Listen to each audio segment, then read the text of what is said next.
Magandang araw mga kamanok, dito tayo ngayon sa ating munting manukan, at alamin natin kung anong mga klase ng manok ang alaga natin. So dito tayo ngayon, oh. Yan, daming kalamansi.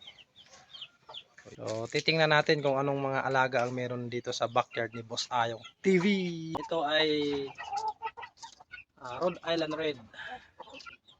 Itong manok na to ay maganda sa free range. Ang itlog lang siya, hindi siya naglilimlim, hindi niya pinipisa yung itlog niya.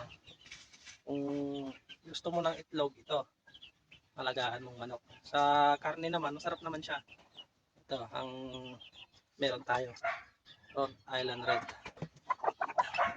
Ayan, meron din akong dito Rhode Island Red na Brahma. So malaki siya. Ito yung anak ng aking Brahma, kaya lang namatay na yung aking Brahma, pure Brahma, namatay siya. So yan, meron siyang anak. So yan ang pagkakilanlan ng Brahma, may balahibo sa paa. Malaki siya mga manok. Ito, nangingitlog na rin to. So, araw-araw. Sa ngayon, dahil breeding season, yan, nangingitlog sila. Ayan, may balahibo sa paa.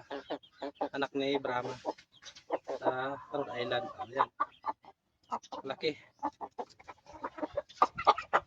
Ito naman ang aking Black Astrolord. Quality siya mga kamanok. Ayan, o. Black Astrolord.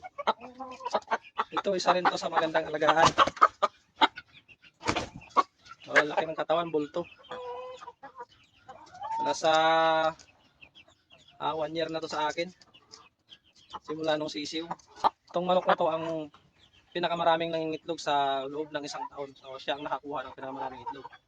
So ito, maganda rin kalagaan to sa mga free-range chicken, yung mga pakawala lang. Hindi rin to naglilimlim gaya ng Rhode Island. Black Astrolord, maganda rin yung katawan, yung karne, masarap din. Ayan, kung gusto niyo mag-alaga ito, suggest ko to. Maganda siya sa pangingitlog, araw-araw dito nangingitlog. Ito naman yung aking silver lace na manok. So may iba't ibang klase rin to, may gold lace, silver lace. So ito ang isa sa pinakamahal na manok. Nabili ko siya ng 900, sisiw pa lang, day old. Trio to. Kaya lang napabayaan natin, isa na lang nakasurvive. So ito ang meron dito sa backyard ni Boss Ayong.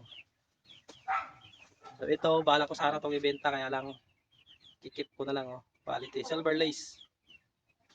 Ang itlog na rin siya. So hopefully maparami natin ito, hanapan natin ito ng pares. So yan mga kamanok ang ating alaga dito sa ating backyard na mga heritage chicken. Sa susunod na video ipapakita ko sa inyo yung aking mga Shamo naman. Iba't ibang breed ng Shamo. So abangan. Thank you.